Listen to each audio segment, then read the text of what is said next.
On my kicker tonight, it is time to pause and just take a moment to calculate the true cost of corruption.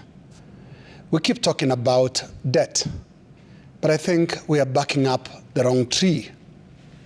A few weeks ago, President William Ruto appointed a task force to carry out a comprehensive forensic audit of the country's public debt. And that team was supposed to present its report in 3 months. Fair enough, debt is a huge issue. But I think it is corruption that trumps it all. Haven't we, for example, heard about such borrowed monies disappearing into thin air?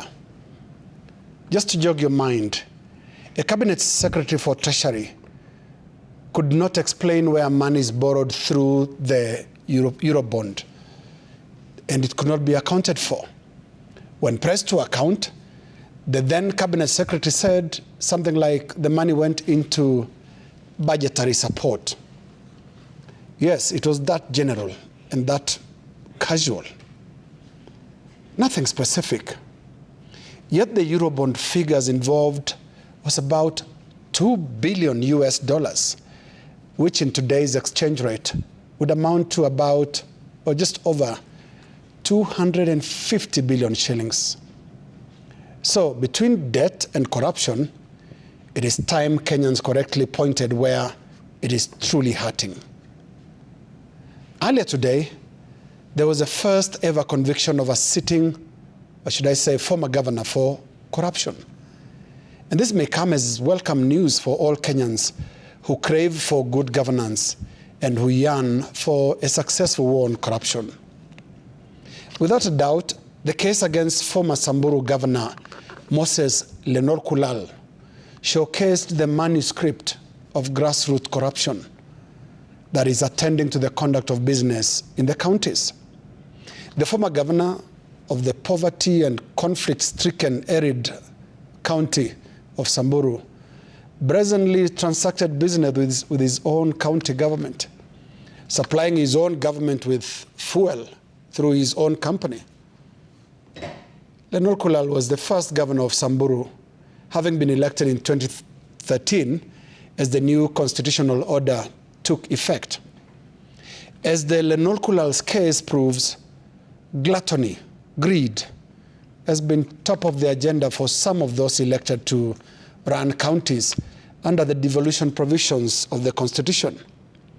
Cases of man and wife, man and family, ran from Samburu County to Migori County, where former Governor Okoth Obado and his children have been put to their defense over corruption.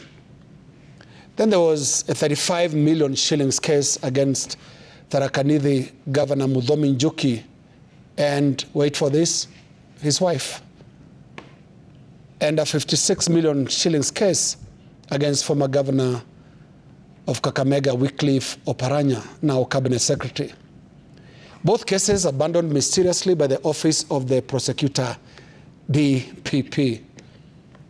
The counties aside, national-level corruption is a time-honored mega championship, complete with heroes of dropped cases and defending champions and beneficiaries of unaccounted wealth.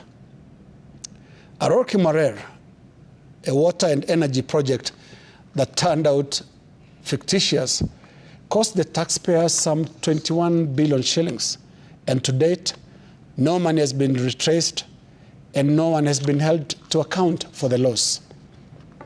There was, of course, the NYS cases, 2 of them, believed to have, among other things, launched some very successful political careers. Track further back to Triton, Anglo-Leasing, and even Goldenberg. The list is endless. Tonight, I persuade that this is the audit we need to do.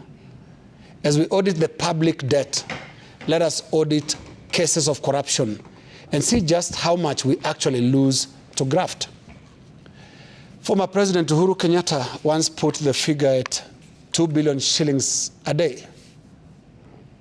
What if it was actually right? That is my kicker.